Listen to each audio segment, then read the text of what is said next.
So Kuro has given us a brand new event once again called Infinite Battle Simulation, and after playing for a few days, I've noticed some things that can cut the time that you spend on each bug to help you get the rewards as fast as possible. As you can see here, I've been able to get 21,000 on the third bug, so I'm going to show you exactly what you need to do to get even more than what I already have. This event is actually quite simple compared to the hologram event that we got a few weeks ago. Basically, all you need to do is to go around eliminating any enemy that you can find and then collect the chests that are guarded by the enemies to gain tactical points. You can also gain tactical points from opening chests that are not guarded by enemies, and it's essential to get these tactical points because, as you can see here, you need a specific amount to unlock a challenge charting node, which you'll find along the golden trail that serves as your guide. The charting challenge node has a specific time limit on its own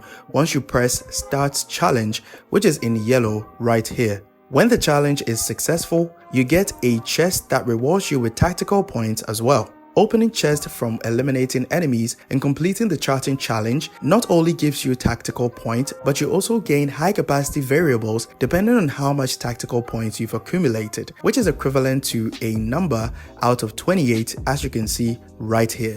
Now, this is the part that gets interesting. Out of all these buffs, the only one you need is the first one called wintry variable, which you can easily obtain by finishing the first node along the golden trail.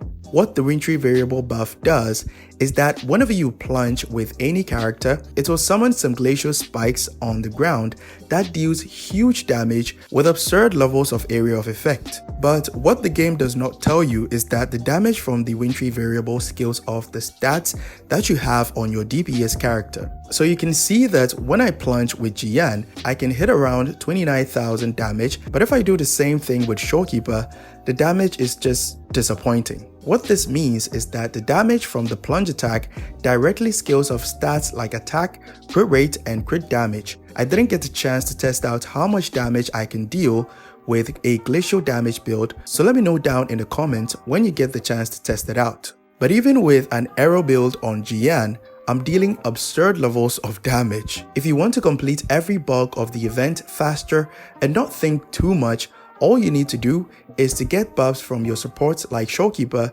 and then start pogo sticking your enemies with huge area of effect damage, which is great because this event is filled with only multi-wave enemies. The only issue here is that you quickly run out of stamina, but it's not a huge problem since the enemies get frozen after they take damage from the plunge attack, which prevents you from taking damage, so you can grapple and recover some stamina while falling to plunge again and again. Also try to look at high elevated points on the map because some chests might be hiding at places you can easily miss. Another thing that you should keep in mind is that you don't need to put too much focus on the golden trail because it mostly leads you to the challenge charting node, but not all the chests guarded by the enemies on the map. So just take the time to run around to see if there are more chests to collect for more tactical points accumulation because the time given is more than enough with the wintry variable buff. As you accumulate tactical points, you will unlock all the associated buffs,